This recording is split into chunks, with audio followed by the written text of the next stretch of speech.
Jambo kubwa nililojifunza kuhusu kufanikiwa na kujenga utajiri ni kuwa hauwezi ukafanikiwa zaidi ya unavyojiona ndani mwako. Kama unataka kutengeneza mafanikio, kama unataka kutengeneza maisha yako, lazima ubadili mtu wako wa ndani. Kwa sababu kanuni mojawapo ya mafanikio inaitwa the law of attraction. Kanuni inasema kwamba tunavutia watu na matukio kutokana na kile kilichopo kichwani mwetu. Kama kichwani mwako unatawaliwa na mawazo chanya, utavutia fursa, utavutia watu wema, utavutia mafanikio. Lakini kama ndani mwako mtu wako wa ndani ni dhaifu kuliko mtu wako wa nje, hakuna namna unaweza ukawa mtu mkubwa. Kama unataka kufanikiwa kwenye maisha yako, anza kutengeneza mtu wako wa ndani. Anza kuona umeumbwa kufanikiwa, unaweza kufanikiwa na unastahili kufanikiwa.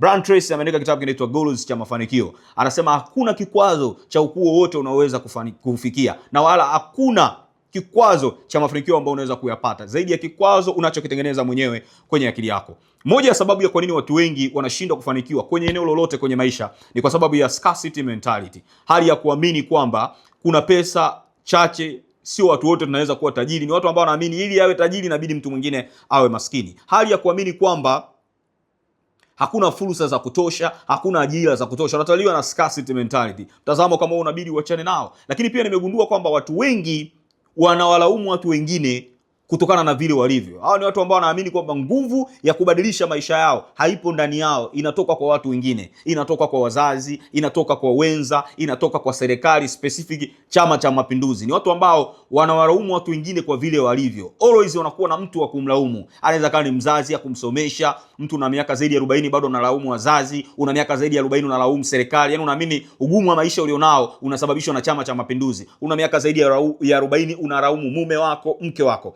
Huwezi ukafanikiwa kwenye maisha yako kama una tatizo hilo la entitlement mentality. Lazima uamini kwamba nguvu ya mabadiliko kwenye maisha yako inatoka ndani mwako. Na aliwahi kuwa rais wa Marekani aliwahi kusema, hakuna mtu anayeweza kukufanya dhaifu bila idhini yako. Kwa ukiona wewe umekubali kuwa dhaifu, umekubali kuwa maskini, ujue wewe umeruhusu watu wa kufanya hivyo kwenye maisha yako. Anza kurekebisha mtu wako ndani kama unatamani kufanikiwa.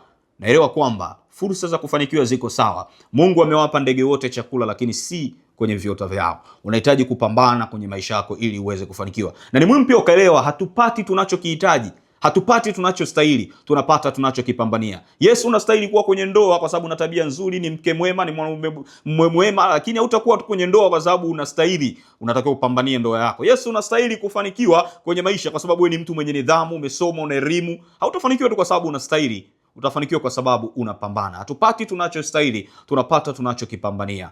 Una GPA nzuri, ulitakiwa uajiriwe, upate kazi sehemu nzuri, umesoma chuo kikuu bora kabisa, lakini hutapata kazi kwa sababu tu una GPA nzuri.